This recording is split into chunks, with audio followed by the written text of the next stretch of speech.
अस्सलाम वालेकुम नाज़रीन, मराठी टीवी न्यूज़ में आपके भलीकार माहिया फराशा सब पे रखने सर हेडलाइन ते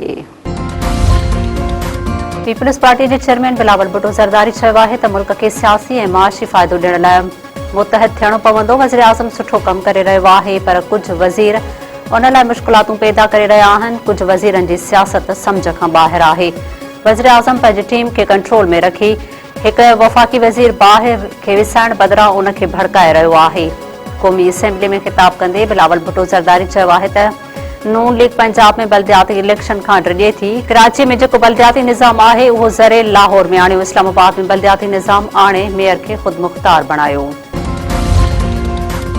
नून लीग जे अॻवान राणा सनाउल्ला चयो आहे त एक्शन कमेटी तरफ़ां हड़ताल जे सॾ ॾियण जो मक़सदु आज़ाद कश्मीर में इलेक्शन रोकराइण आहे।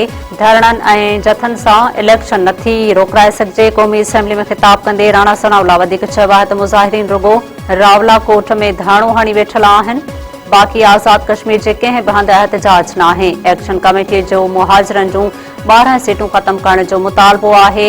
ही उन मुतालबे ते मुज़फ़राबाद ते लश्करकशी करणु चाहिनि था। क़ौमी असेंबली जे स्पीकर पारां बैरिस्टर गोहर खे ॻाल्हाइण जी इजाज़त ॾियण खां इनकार। अपोज़िशन जो एहतजाज गोड़।